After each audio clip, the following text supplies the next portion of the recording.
사도행전 제10장. 베드로가 입을 열어 말하되, 내가 참으로 하나님은 사람의 외모를 보지 아니하시고 각 나라 중 하나님을 경외하며 의를 행하는 사람은 다 받으시는 줄 깨달았도다. 만유의 주 되신 예수 그리스도로 말미암아 화평의 복음을 전하사 이스라엘 자손들에게 보내신 말씀, 곧 요한이 그 세례를 판포한 후에 갈릴리에서 시작하여 온 유대에 두루 전파된 그것을 너희도 알거니와, 하나님이 나사렛 예수에게 성령과 능력을 기름 붓듯 하셨음에 그가 두루 다니시며 선한 일을 행하시고 마귀에게 눌린 모든 사람을 고치셨으니 이는 하나님이 함께 하셨습니다. 우리는 유대인의 땅과 예루살렘에서 그가 행하신 모든 일의 증인이라. 그를 그들이 나무에 달아 죽였으나 하나님이 사흘 만에 다시 살리사 나타내시되 모든 백성에게 하신 것이 아니요 오직 미리 택하신 증인 곧 죽은 자 가운데서 부활하신 후 그를 모시고 음식을 먹은 우리에게 하신 것이라. 우리에게 명하사 백성에게 전도하되 하나님이 살아있는 자와 죽은 자의 재판장으로 정하신 자가 곧 이 사람인 것을 증언하게 하셨고, 그에 대하여 모든 선지자도 증언하되 그를 믿는 사람들이 다 그의 이름을 힘입어 죄사함을 받는다 하였느니라.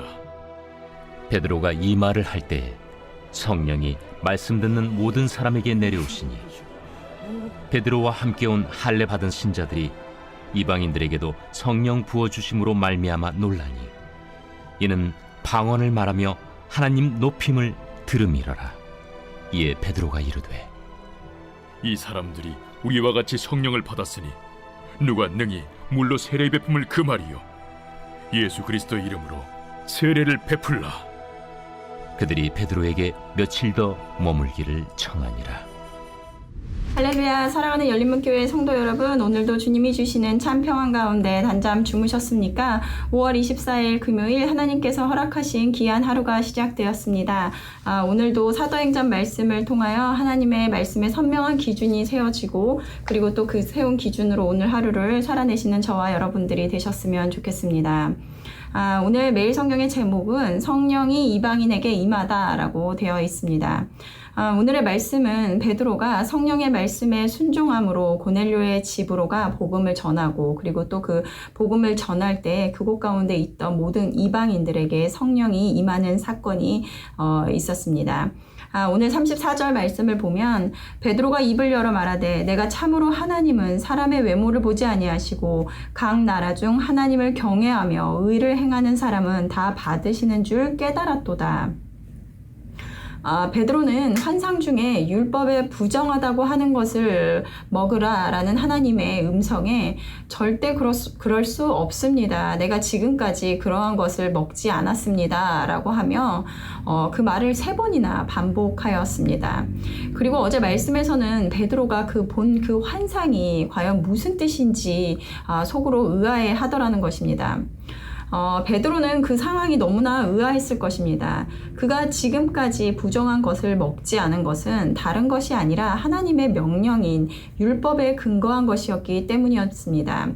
지금까지 명령을 어기지 않고 먹을 수 없습니다라고 한 그의 대답은 그에게 의심의 여지 없이 맞다라는 것이었습니다. 만약에 우리가 베드로라면 그 음성을 분별하고 받아낼 수 있었을까요? 너무나 어려울 것만 같은데요. 그런데 하나님께서는 베드로에게 무엇을 보여주시고자 하시는 것이었을까요? 5월 10일자 주님은 나의 최고봉에 보면 오스왈드 챔버스 목사님은 경건 습관이라는 우상에 대해서 말씀하고 계십니다. 정해진 시간에 기도하는 습관, 그리고 성경을 읽는 습관이 우상이 될 수 있음을 말씀하시면서 경건한 습관의 본래 목적인 하나님과의 교제 대신에 습관 자체를 예배하기 시작하면서 그것이 우상이 된다라고 말씀하십니다. 그러면서 하나님께서 말씀하실 때, 하나님, 제가 지금 기도하고 있는 시간이어서 하나님의 말씀을 순종할 수 없습니다. 이 시간은 하나님을 위하여 정해진 시간이랍니다 라고 말을 한다는 것입니다. 이 말이 정확하게 우리의 잘못된 신앙의 관념을 잘 표현해주고 있다는 생각이 드는데요. 율법이라는 것은 나쁜 것입니까? 그렇지 않습니다. 좋은 것입니다. 하지만 그 율법 자체가 목적이 되어버린다면 그것이 우상이 된다라는 것입니다. 하나님을 위한 것이라고 하지만 정작 경건이라는 모양이 나의 의가 되어 경건의 본래 목적인 하나님과의 교제를 방해하는 가로막이가 된다라는 것입니다. 그런데 이 경건이라는 습관이 우리가 보기에는 너무나 옳게 보이고 나의 신앙이 바른 길로 가고 있다라는 착각에 빠지기 쉽다라는 것입니다. 나는 경건의 모양에 집중하고 있습니까? 아니면 하나님이라는 분과의 하나됨에 집중하고 있습니까? 우리의 경건이라는 모양 자체로는 우리의 신앙을 나타내 보여줄 수 없습니다.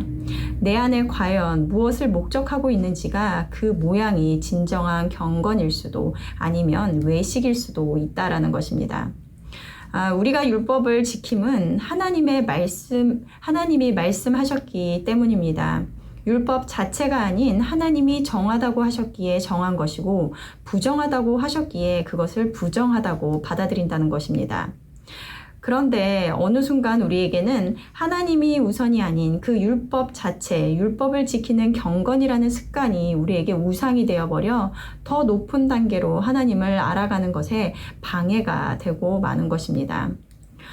오늘 베드로는 말합니다. 하나님은 사람의 외모를 보지 아니하시고 하나님을 경외하며 의를 행하는 사람은 다 받으시는 줄을 깨달았다라고 합니다. 그 이전의 복음은 하나님이 선택하신 유대인들에게만 주어지는 하나님의 은혜라고 확신하였으나 이방인들에게 향한 하나님의 뜻이 무엇인지 알게 되었다라는 것입니다. 그가 하나님의 뜻을 알 수 있었던 것은 무엇 때문이었을까요? 바로 성령께서 의심하지 말라라는 말에 그가 절대 안 됩니다 라고 3번이나 꺾지 않았던 자신의 옳음, 신념을 내려놓고 순종함으로 상황을 통하여 명확하게 하나님의 뜻을 보여주더라는 것입니다. 그 순종의 결과는 무엇입니까? 오늘 44절 말씀은 보면 베드로가 이 말을 할 때 성령이 말씀을 듣는 모든 사람에게 내려오시니 베드로와 함께 온 할례 받은 신자들이 이방인들에게도 성령을 부어주심으로 말미암아 놀라니. 베드로가 순종하여 고넬료의 집으로 가 이방인들에게 복음을 전할 때 그들 가운데 성령을 부어주심을 보더라는 것입니다. 열매라는 것은 밀알 하나가 땅에 떨어져 죽지 않으면 한 알 그대로 남고 죽을 때라야 많은 열매를 맺는다는 것입니다. 우리가 날마다 십자가 위에 내 옳은, 내 신념, 그리고 내 가치관 모든 것을 내려놓지 않으면 성령님께서 우리 안에 역사하실 수 없다라는 것입니다. 하나님은 순종을 통하여 우리에게 역사하시고 그러한 자들을 통하여 하나님의 나라를 이루어 가실 것입니다. 의심 없이 가라라는 성령의 음성 앞에 순종하며 따랐던 베드로를 통하여 이방인에게 복음이 전하여진 것 같이 오늘도 하나님 자체가 나의 유일한 목적이 되고 또 그 말씀 앞에 온전히 순종하는 자들이 되어 복음의 귀한 통로가 되는 우리 모두가 되기를 간절히 소망합니다. 함께 기도하시겠습니다. 사랑하는 하나님, 우리가 하나님을 따르는 제자의 삶을 살아가지만 우리 안에 인식하지 못하였던 경건의 모양으로 우리가 우상 삼고 있었던 것은 없는지 이 시간 되돌아봅니다. 더 높은 차원의 하나님의 나라를 이해하는 것은 나의 옳음을 그리고 내 신념을 내려놓고 순종하는 마음을 하나님께 드릴 때 깨닫게 하여 주시고 그리고 또 보여주심으로 그것을 통하여 또 많은 열매들이 맺혀질 줄로 믿습니다. 오늘도 나를 점검하며 경건의 모양이 아닌 진정한 경건의 삶을 살아낼 수 있는 우리 모든 열린문교회 성도님들이 될 수 있도록 인도하여 주시옵소서. 감사드리며 예수님의 이름으로 기도드렸습니다. 아멘. 내일은 토요 새벽 예배가 있는 날입니다. 말씀과 기도의 자리로 나와 하루를 여시는 저와 여러분들이 되셨으면 좋겠습니다. 아침을 깨우는 말씀은 월요일 아침에 다시 찾아뵙도록 하겠습니다.